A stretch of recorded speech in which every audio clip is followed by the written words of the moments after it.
Кутмандуу кечиңиздер менен 21-сентябрь 2025 жыл Элтерде Билерман Ордо күзгү сериялар 2-тур. Бүгүн урматтуу телекөрүүчүлөр, сиздерге каршы Калича Сасиеван командасы биздин студияга келген. Команданы Ордого чакырууну мен баштаймын. Демек, бүгүнкү оюнга Айдай Мухамеджан кызы келген. Кесиби боюнча мугалим. Кийинки катышуучубуз Эркайым Сапарбекова, педагог. Үчүнчү катышуучубуз Роза Мухамедали кызы, студентка. Медицина тармагы боюнча билим алып жатат. Кийинки катышуучубуз Элнура Русланбек кызы, тарых адиси боюнча окуп жатат, студентка. Кийинки катышуучубуз мыкты билерман Капар Момуналиев. Капар мырза дагы педагог жана команданын капитаны юрист Калича Сасиева.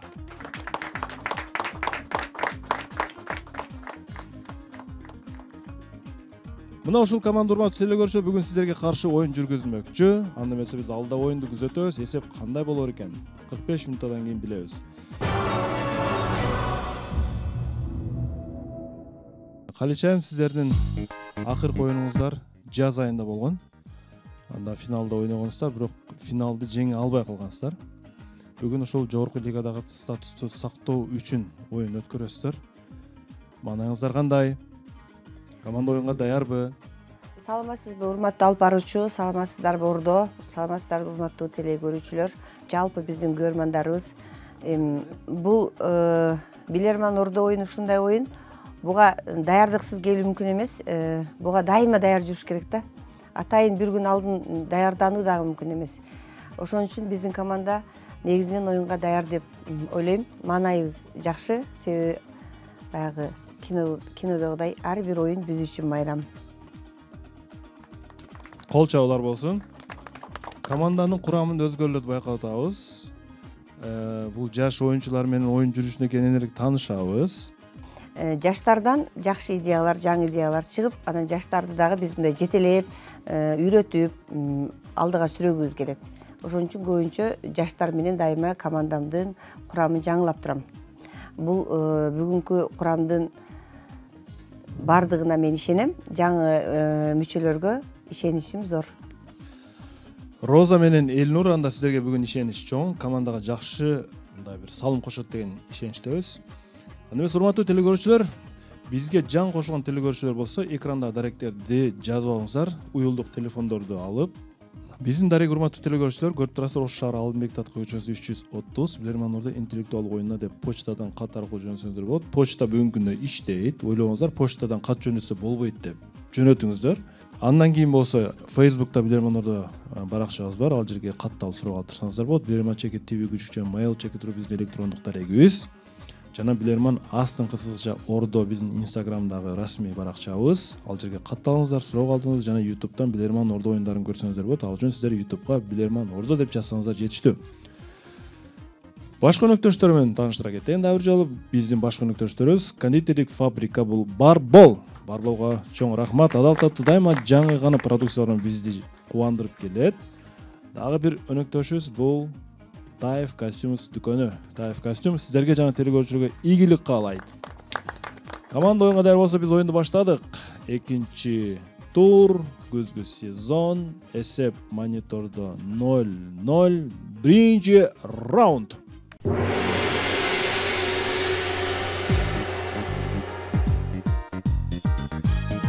Биринчи раунд. Демек, бүгүн аябай жакшы суроолорду койгонго аракет кылдык. Телекөрүүчүлөр тарабынан келген ушул учурдан пайдаланып, телекөрүүчүлөргө дагы бир жолу ыраазычылык билдиребиз. Бизге суроолорду жөнөтүп жатат. Аруна Тазабекова Бишкектен сиздерге каршы суроо берет. Урматтуу билермандар, Нью-Йорктук ал адам өз кардарларын аябай берилип угуп, кээде алардын өздүк маалыматын жана телефон номерин сурайт. Анын жардамында, ушул нерселердин жардамында ал таанышуу агенттигин дагы уюштурууга жетишет. Сиздер бул фильмдин аталышын же анын кесибин таап бериңиздер. Минута кетти. Демек биз ошо бир фильмдеги адамдын атын, анан кийин же анын кесибин айтышыбыз керек экен да. Фильм менен кесин окшош экен да аты демек. Кандай кесип болушу мүмкүн? Нью-Йорктогу адам Өз болсо. кардарларынын телефон номерин дейт да.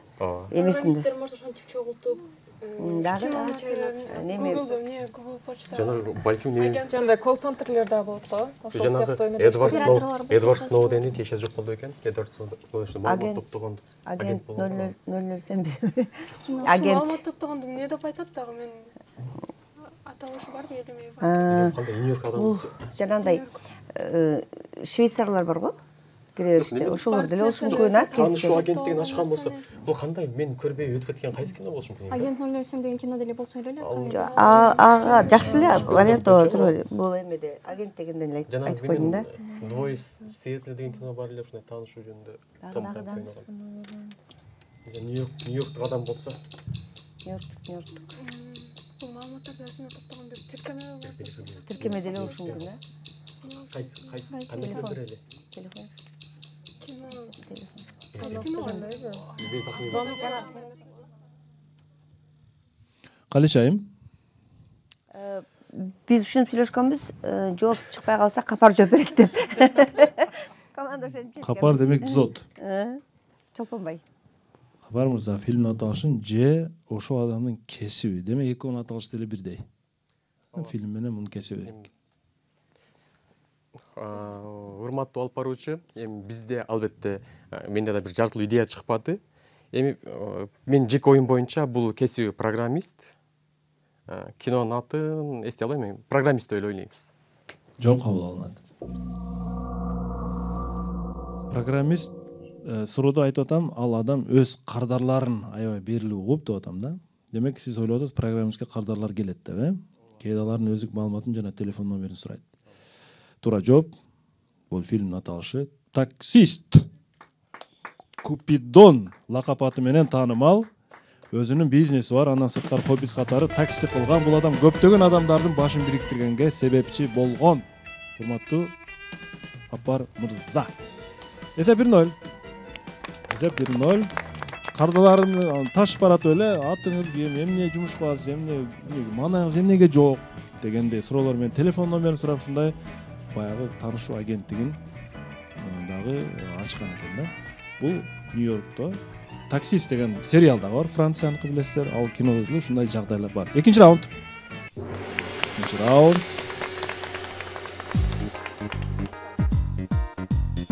Команда бүгүн жогорку лигадагы статусун сактап калыш керек. Боксерлор өзүнүн да дүйнөлүк чемпион деген статусун сактап калуу үчүн кандай гана аракеттерди, кандай гана келтектерди жейт, бирок сиздер бүгүн келтек жебеңиздер. Мындайча айтканда, келтек деген эми баягы жеңилүү деген сөз да. Исамидин уулу Жантурали негизи Баткен облусунан, бирок Японияда окуп иштейт. Урматтуу билермандар, бул буюм кайсы бир буюмду назарга тутуп атам. Илгертен бери эле араб элдеринин жашоосунда өзгөчө орунду ээлеп келген. Башында ал турмуш тиричиликте, чарбачылыкта колдонулуп, мындайча айтканда пайдалуу курал катары болгон. Бирок убакыттын өтүшү менен ал иш жүзүндөгү өзүнүн ролун жоготуп, маданий жана улуттук символго айланып калды. Сиздерге суроо. Бул эмне же бүгүнкү күндө кандай максатта колдонулат арабтарда? Минута кетти. Кандай максатта колдонулат дейт? Эмне кандай буюмдар колдонушат? Улуттук символ катары болсо. Арабтарда эмне бар мисалы? Эми баягы оройго бирок жана кальянды немелерин айтып аткан жокпу, улуттук символ катары. Турмуш чарбага пайдалуу. Жо мурда балким ошону пайдаланан кийин азыркындай көңүл ачуучу. Теспе эмеспи? Теспе. Теспе. Се мурда башка бир немеде колдонуп, Кандай колдонуш мүмкүн? башында эмне эме жасаш Жай намаз мүмкүн. эле эмеспи болбосо, жай намаздагы башка Улуттук символ деп атат да, бул эми жалпы мусулман. Арабтар деле теспе Жабы деген алар эме да. да кылышат. Кумган болушу мүмкүн эмес. Кийиздерди краскалап ушундай да кылышат, Же бар кумганчы суу куюп неме кылып тургандар болушу мүмкүн эмес. Мүмкүн. Бирок эми улуттук символ болушу. Буудайды мындай Жаргылчак дейсизби? Балким. Дагы же неме кылыччы балким улуттук символ, арабтардын улуттук кылычтары болушу мүмкүн эмес? Балким. Бирок эми ичинде эле жаргыл чактырып ошол убакта турмуш чарбада пайдаланылып, азыр эми маданий улуттук символ катары Улуттук, бирок камчалар азыркы да учурда ушундай эмеспи? улуттук символ дейт. Аттардын түрлү эмеси дагы жогоруга Же арабтарда. така болушу мүмкүн эмеспи? така Тасмада жакшы эмеспи дейм, себеби биринчи Канча арабтар айым? эстегенде эле биринчи тасма. убакыт бүтүп калдыбы? ооба, убакыт бүтүп калды. 1 мүнөт ушундай да. Ортодон жардам алсаңыздар болот, бонус алсаңыздар болот, Эми же жооп берсеңиздер да болот. урматтуу алып баруучу, эми мурда мен өзүм жооп бергенге аракет кылып көрөйүн. Бул биздин команданын ою боюнча бул теспе. Эми мурда турмуш тиричиликте кандай максатта пайдаланылганын так айта албайбыз, бирок биздин жообубуз теспе. Теспе. Эмне үчүн деп сурабай эле коюңуз, Эмне үчүн деп сурабайм, мен жоопту кабыл алдым. Сиз колдоносузбу теспе? Калчайым мындай кес-кесте. Ооба. Семетей мырза же кимден мен вариант сурагым келип атат да. Урматтуу алып баруучу, менин оюма кылыч эле келип туруп алды. Турмуш тиричиликте, чарбачылыкта деп атам. Ооба, Түшүнүктүү. Сиздин оюңузча кылыч. Алишер. Урматтуу алып баруучу, бул аркан төөнүн бутун тушатууда мурда чарбачылык иштерге пайдаланат дегенде. Азыр болсо башындагы материалды же болбосо жол мындай башындагы жолукту кармап тура турган аркан жөнүндө сөз болуп атат да. Бул жерде азыр төөнүн бутун байлабай калышты арабтар бул нерсе мененчи. Азыр башына кийип жүрүшөт. Түшүнүктүү вариантыңыз. Рахмат. Алишер мырза болсо бул деген мурда төөнүн бутун байлап же аркан катары колдонуп жүргөн болсо, бүгүнкү күндө бул арабтардын баш кийиминде колдонулуучу иккал деп коет. Мына экранда көрүп турасыздар. Мына ушул аркан сыяктуу кара жип жөнүндө сөз болуп жатат. Арабтардын улуттук баш кийиминде ушул нерсени арабтар коюп алышат.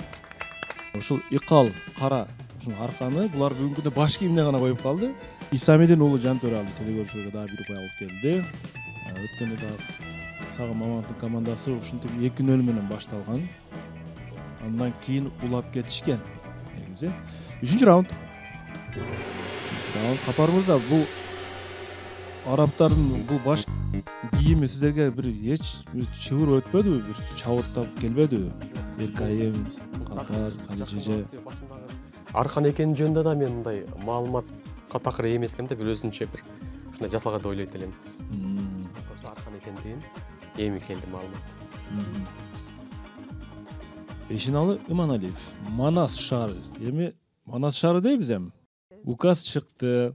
Жалал Абад шаары эмес, эми Манас шаары деп атап калабыз. Бешиналы Иманалиев сиздерге төмөнгө суроону берет. Урматтуу билермандар, Олимпиада оюндарындагы кайсы бир спорттун түрүндө катышып жеңүүчү болгон спортчунун ушундай бир урааны болгон дейт. Колуң чөнтөктө турганда жеңиш келбейт деген ушундай бир сөз болгон экен да. Сиздерге суроо. Бул кайсы спорттун түрү жөнүндө сөз кетип атат Олимпиададагы? Кетти минута. Сүзүү боюнча. Анан кийин бирөө чуркоо боюнча Усейн Болт болушу мүмкүн. Себеби аларга кол сөз чуркаганда кол керек болот да. Экөө тең эң көп Олимпиада оюндарында алган оюндар. Спортчу. Мен ойлоп Чөнтөктөн биатлон алып туруп. анткени ал кышында колу üşüйт да, типа, üşüбөсүн деп чөнтөктө турса атат балким. Лыжа менен кетет. Жакшы, кетти дагы. Дагы вариант. Биатлонист. Сен айтып аткандай. Чуркаган бир көп байкалып. Дагы. Дарбазачы деле болушу мүмкүн да. Биз спорттун эле түрү. Спорттун түрү. Спорттун түрүн Олимпиада деп атат, Олимпиада. Олимпиада эми экөө тең бар да, азыр эми татаал болуп атат да. Эми бул жерде бул балким так бир эмес экен. Так бир анда бул жердечи эң көп медаль алган Майкл Фелпс алыш керек болот да. Себеби эң көп медаль алганда балким ошого кошуп койду. Же Усейн Болт таанымал. Таанымалына карап дейсизби? Таанымал себеби Оюн баягы эме ыргытат эле го, граната. ядро ыргыткан эмеспи? Андай эле болушу мүмкүн, бирок ал жерде. негизи спорттун баардык түрлөрүндө деле кол көбүнчө иштетилет да.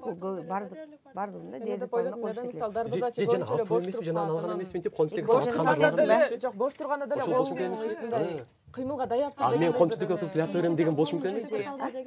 Жана Бир колун чөнтөккө салып. мен чөнтөккө салып тилата берем дешим мүмкүн эмеспи? Бирок ал болбой калат да. Атканбы?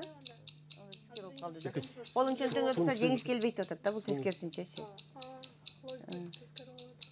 Бизге мага көбүрөөк ушу Капардын варианттары жакты. Силерде? Калыч айым, Кайсысын айткым келип атат? Биз биздин команданын атынан Капар мырза жооп берет. Капар мырза, кайсы жоопту берер экенсиз эми? Урматтуу алып баруучу, эгерде биз Олимпиада оюндарына таянчу болсок, эч бир эл Олимпиада оюндарын колун чөнтөккө салып туруп аткаруу мүмкүн эмес. Бирок биз эми билерман ордо бир кандайдыр бир илинчек берген го деп ойлоп, эң көп медалдын ээси Майкл Фелпсти үлгү катары алдык дагы. Бул биз сууда сүзүү деп ойлодук. Себеби ал жерде дагы колуң жок сүзүү эми бул акылга сыйбаган нерсе. Чөгүп кетесиң. Сууда сүзүү. Сууда сүзүү. Жооп кабыл алынат. Талкууңуздарды көрдүм. Талкуунун арасында телекөрүүчү назарга туткан спорт түрү да айтылып өттү. Туура жооп.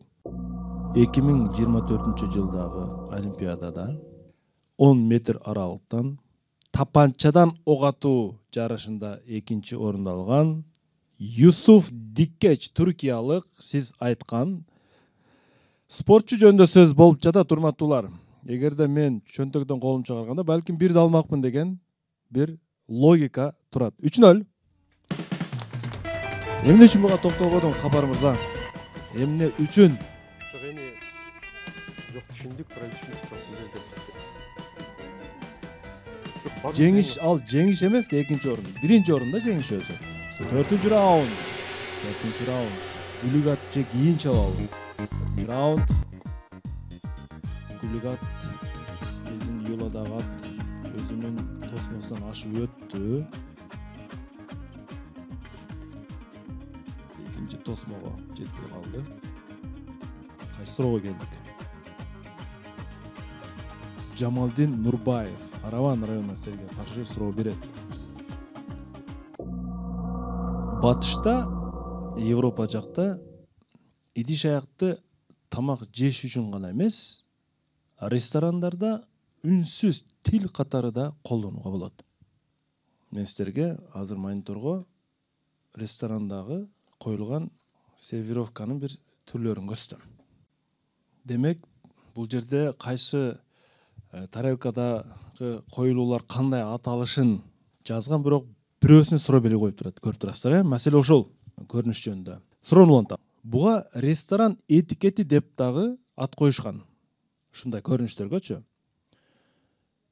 Бул этикеттин бирөөсү вилканы сол кол менен, бычакты оң кол менен кармоо, мисалы үчүн, жалпыбызга маалым болгондой.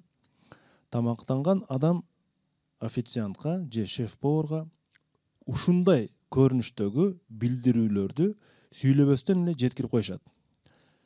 Жогорудагы плюс белгисине окшоп турган көрүнүштү, демек официант карап туруп, демек бул кардар ушул нерсени сурап жатыптыр деген ой менен түшүнөт экен да. Силерге суроо. Кайчылаш коюлган вилка менен бычак эмнени түшүндүрүшү мүмкүн? Минута кетти. Жок, неме такыр жебейм деген эмес. Экинчини жебейм деген белги окшойт. Себеби неме мына вилка менен бычак менен көбүнчө экинчи тамакты жейбиз да. Первый, второй. Бул жерде крест такыр жебейм деген бай бир душмандыктын белгиси болушу мүмкүн эмеспи?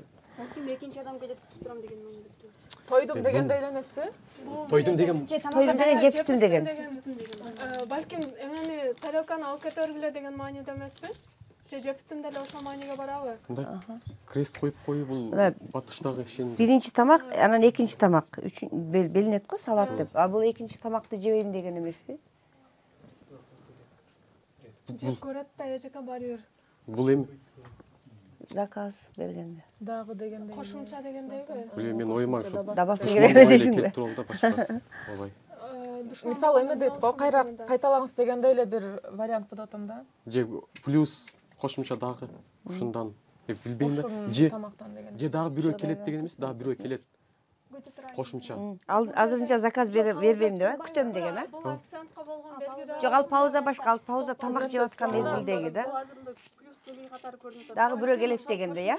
Добавка эмеспи ооба? Дагы бир адам күтүп атам, заказ бербейм азырынча деген эмеспи? Жок, наоборот, Бул сервировка боюнча эжеке тамак жеп бүткөндөн кийин эме кылынат да, коюлат. Тамак жеп бүткөндөн кийин. мынтип коюп койсо өзү Жок, тамак сервировка болот. Калечайым. Эме урматтуу алып баруучу, эме Бизде бир аз эме жетишпей баратат, ордодон алабыз жардам. Ордодон жардам аласыздарбы? Ооба. Урматтуу ордо, жакын келиңиздер, командага жардам бергиле. Сиздердин жардамыңызга муктаж. Экинчи тамак. Кошумча тамак алам. Первый күтөм, второйду күтөм дегенби? Ошол экөө бир эле жуубуз. Мен кошумча тамак деп атам. Кошумча эмеспи? Нет, ошо добавка жакшы вариант болду да. Бизде биринчи ой коюшат эле. Кийинки тамак. Мисалы биринчи Добавка эмес, экинчи тамак. Экинчи тамак экен да? Дагы чотом. Дагы тамак айырмасы жок, биринчи экинчи, бирок Кийинки тамак, а? Ордон жардамы бүттү. Калычайым, кайсы чечимге келдиңер? Биз ордонун эмесин вариантын кабыл алабыз. Кийинки тамакты күтүп жатам деген. Жооп туура, 3-1.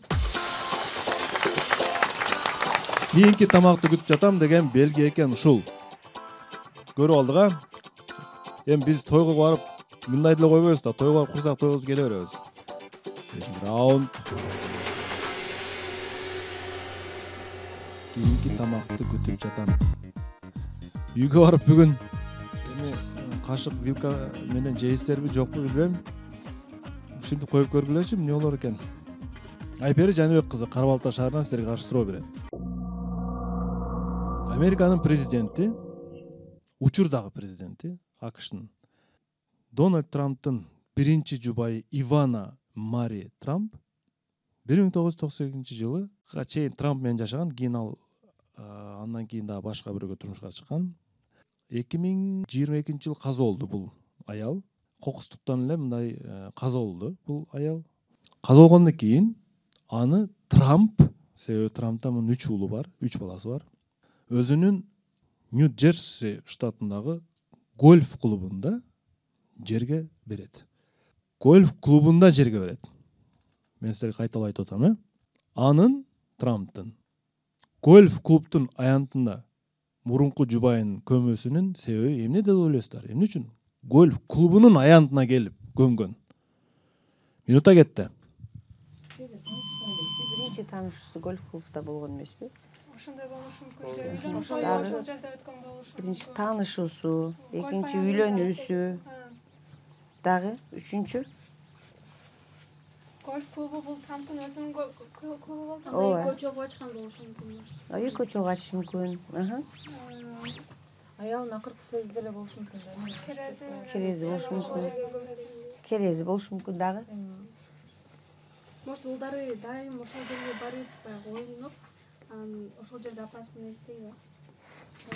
Ошонун атын, ошол жерге берип, ошонун атын эмеспи ошо гольф клубтун аты? Жакшы билем. Вариант өтө көп болду. Сиздики жакшы. Биринчи таанышкан, гольф клубтан таанышкан деген жер. Башкалар эми. Аты да ошонун атында болушу мүмкүн да, бирок. Ошо. Керез болушу мүмкүн. Эжеге таанышкан деген беребиз ошол жерде. Керез айта эле ой. Ошол жерде гольф клубун үстү ачып коюп Ким жооп берет? Урматтуу алып баруучу, бул ошол эмеде гольф клубда ошол жерде таанышса керек. Эң алгачкы экөө ошол жерде таанышкан болсо керек. Жооп кабыл алынат. Туура жооп. Трамп бизнесмен. Бизнесмендин эң башкы көйгөйү эмне? Калычайым? Маркетингде. Акча табуу. Бизнесмендин эң башкы көйгөйү салык төлөш. Салык.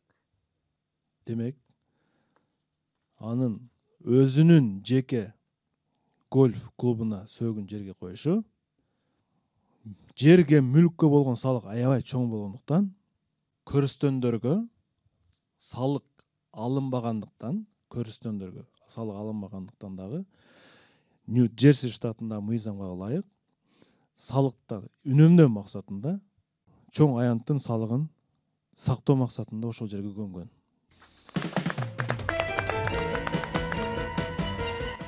Төрт бир. 6-чы раунд.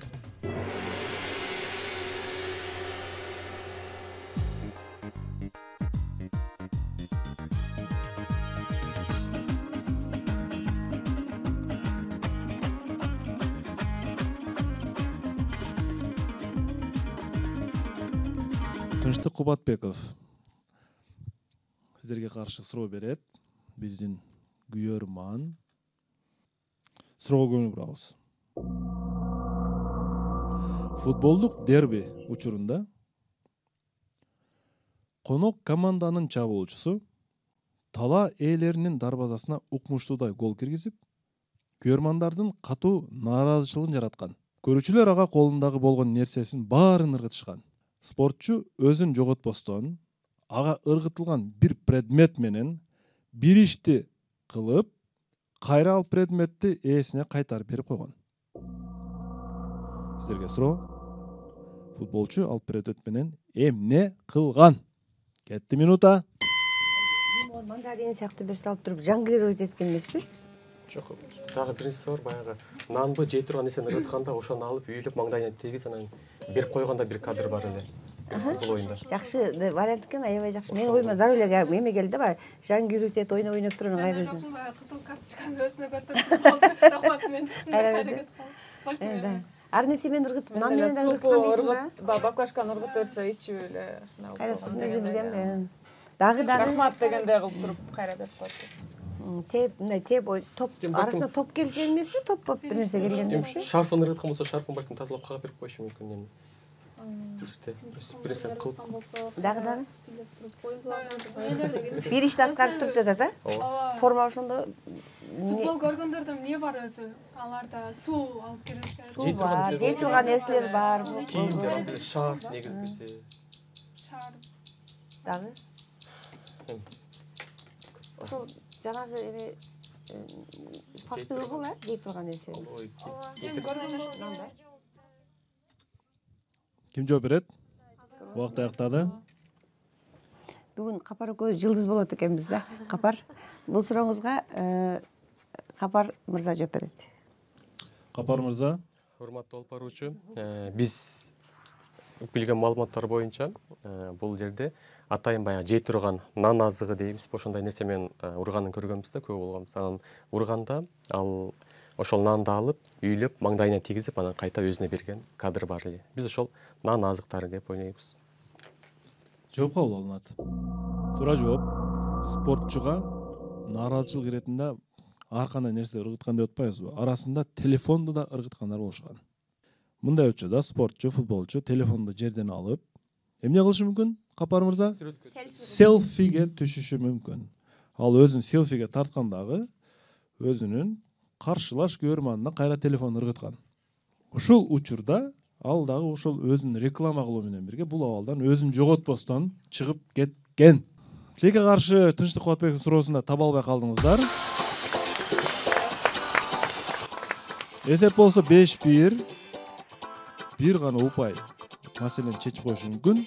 Ошон үчүн мен сергек болууга чакырып кетем, урматтуу команда. 7-чи раунд. 7-чи раунд.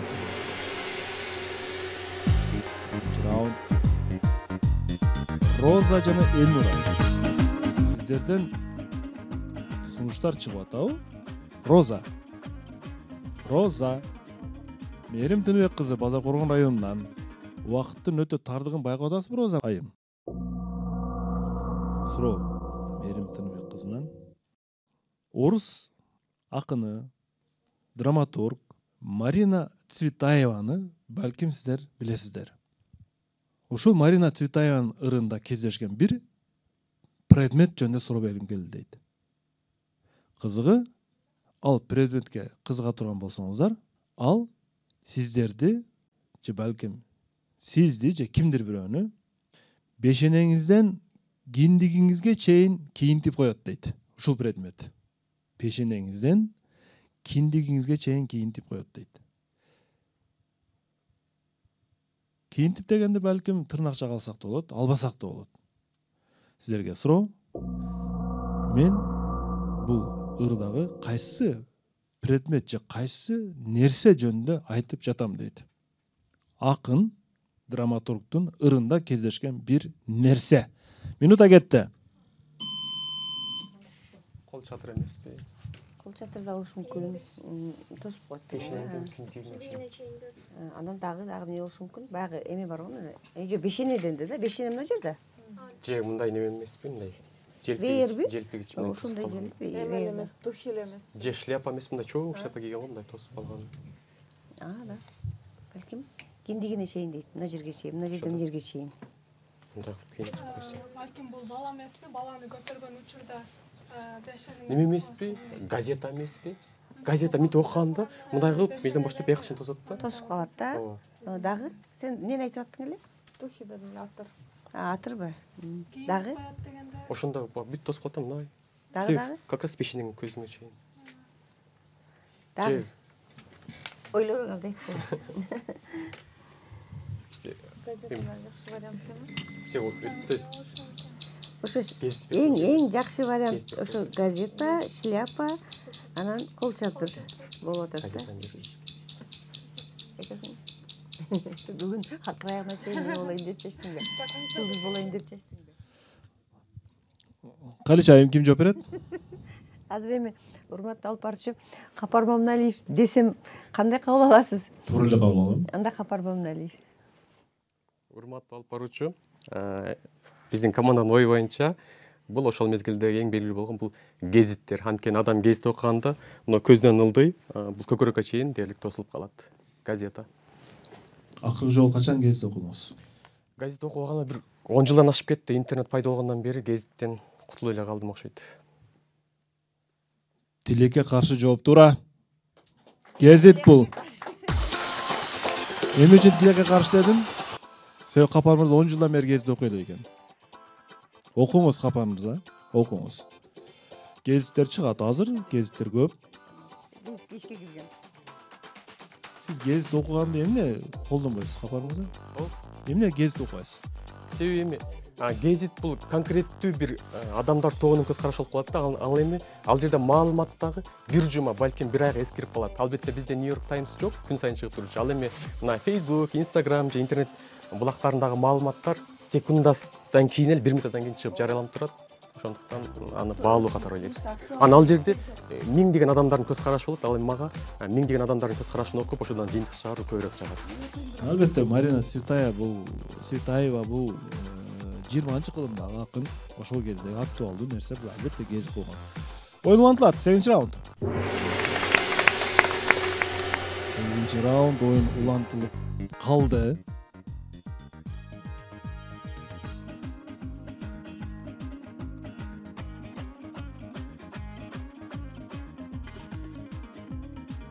Командада шанс бар.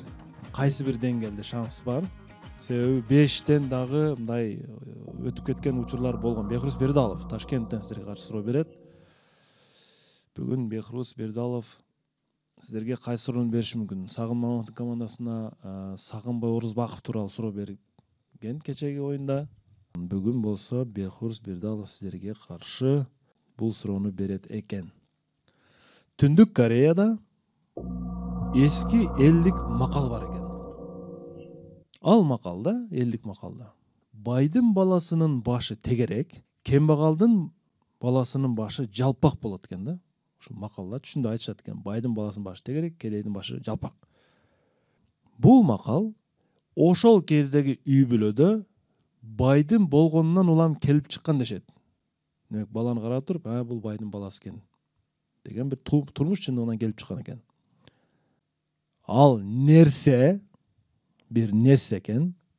Ошол кездеги Корея элинин байлык деңгээлин да аныктап койгон экен. Ушул нерсе сиздерге суроо. Эмне жөнүндө сөз кетип жатат бул жерде?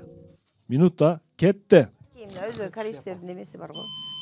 Шляпа. Ал мезгилде баягы Англияга не болгондо, силиндр шляпа. Башы бийик болуп, беркилердики жалпак болгон. Ошол болушу мүмкүн, негизги вариант. Себеби тегерек менен жалпак болгондо экөө мындай окшош буюм болуп атат да, беркин эле бийик болот. Макул эми бул калды, дагы башка вариант көрөлүчү. Мен ойлодум, берсе дейлектечи, ойлоп мындай эме болсо, баягы кедей иш кылып жүрөт, баласы көзгө жатып. Кыргызда 5 кез. Аны нерсени уккандан кийин анан ойлоп атпайм. Жо мен биринчи баш оюма чач келиптир, эгер баягылар кедей балдар чачын алып салат, жалпак болгон эки чачын өстүрүп жүргөнгө күчөлөрдү ойлогон, кийин тип карап койсом шляпа жакка келди. Мага да 5те балам баш жалпак, 5 барып жатып Буюмде да, ушул буюмду көргөндө да, нерседе да, нерсени көргөндө деди. Мисалы байлар ар түрдүү баягындай жатактарды алып балдарын жаткырса, анан бир эле нерсе менен жаткырып ошол нерсеге адат болуп калып.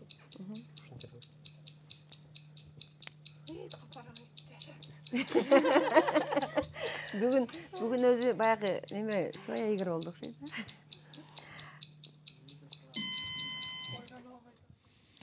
Калечи айым.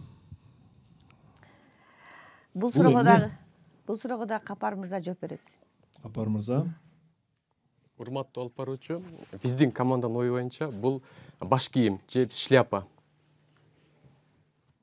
Макул. Кичине комментарий бериңизчи. Эми баягы байдын балдары баягы башы бийигирээк шляпаларды, баягы цилиндр формасы шляпаларды кийүүгө мүмкүнчүлүгү болгон. Ал эми колунда жок адамдар баягы жалпагыраак акчаны үнөмдөп жалпак шляпаларды кийишкен. Баарыбыз ушундай ойго келдик. Ооба. Баштын формасы ошондон өзгөрөбү? Жок, баштын формасы жөнүндө сөз болгон жок. Бул жерде эми метафора катары да. Жок. Түшүнүктүү. Жооп кабыл алынат. Ордодо кимде кандай пикир бар? Бул макалды сиздер кандай түшүндүңүздөр? Эмне назарга тутулуп жатат бул жерде? Семетей мырза, пикир барбы жокпу вариант? Мен мындай ойлоп атам да. Байлар албетте балдарын нянкага бактырат да. Анан нянка баланын бир жерде көпкө жаткырбайт. Ал эми кедейлер баланы көрөк бешик, аларда бешик барбы билбейм. Же бир орундукта жата берип, алардын башы жалпак болуп калышы мүмкүн да. Ошондо бул жерде ошол бешикпи же бир жаздыкпы назарга тутулуп атабы дейм да. Дагы кимде пикир бар?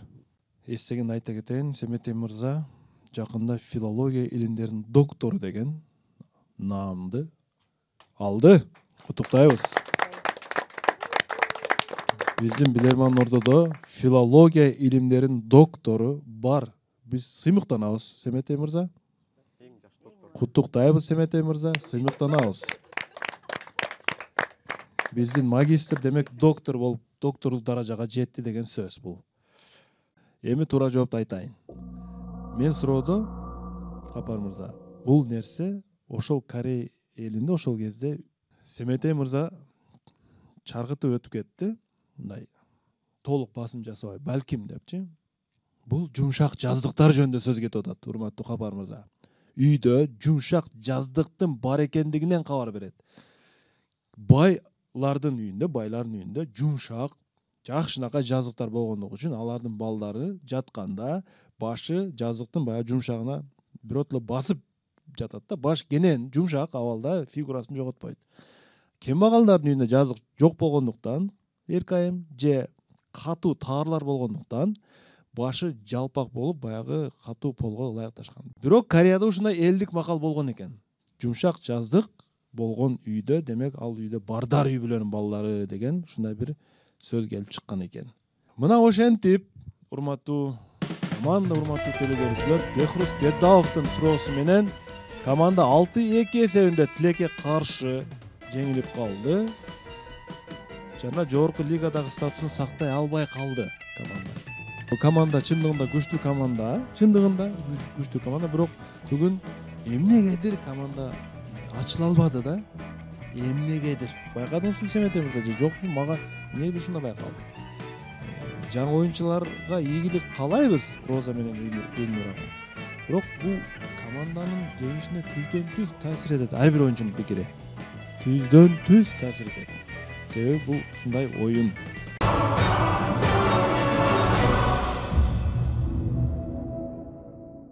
Семетей мырза, сиз бааңызды айтыңызчы.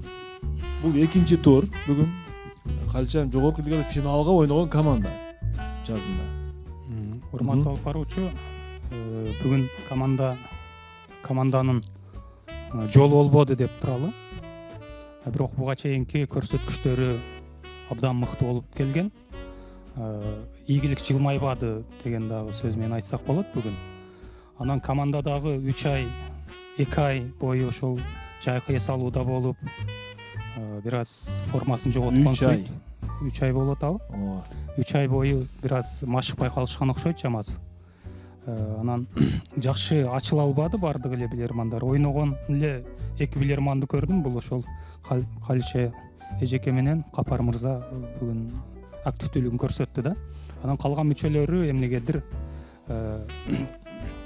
мындай көп идеяларды чыгарып арыдай ызылдап талкууга катыша албай калды да. Мен эрки айымдан эле бүгүн пассивдүү эрки айым дагы бүгүн эмнегедир варианттарды анча узата албай атат. Бул нерсени команда өзү дагы тана алып азыр бүгүн бир аз пассивдүү болдук деп атышат. Ошол нерсе жеңилүүгө алып барып калды. Кийинки оюндарына ийгиликтер каалайбыз. Команда мыкты. Буга чейин дагы мыкты билермандар бар эле, бир аз курам өзгөрүптүр. Бирок ушул жаңы келген оюнчуларга дагы биз активдүү болууга чакырабыз. Кайсы суроо жакты Семете мырза? Мага Тынчтык мырзанын футбол боюнча суроосу аябай жакты. Түшүнүктүү. Рахмат. Калыш айым, сизге сөз. Урматтуу алып баруучу, бүгүнкү оюнга мен мындандай деп баа бергим деле келип аткан жок. Балким чындап эле Семете айткандай, биз бир аз болсо да формабызды жоготуп койдук окшойт. 3 ай дем алып. Биздин команда оюнга катышпай дагы, оюнга көргөнү келбей дагы 3 ай дем алдык. Себеби баягы ар түрдүү үй бүлөлүк шарттарга байланыштуу ар жакта жүрдүк да. Ошон үчүн балким формабызды жоготуп койдук.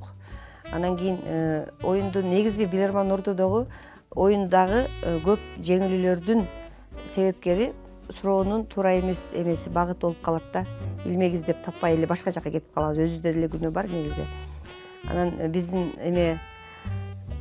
командага жаккан суроо ошо Тынчтыкбек Кубатбек уулунун суроосу болду. Тынчтык Кубатбековдун суроосу командага жагыптыр. Семете мырза магистрге дагы Тынчтык мырзанын суроосу жагыптыр. Куттуктайбыз Тынчтык мырзаны. Мыкты суроолорду дагы күтүп кала бермекчибиз. Албетте оюн акыры биз эмне менен жыйынтайбыз? Шириндик менен, таттуу менен жыйынтайбыз анда. Бар болуп шириндиктери.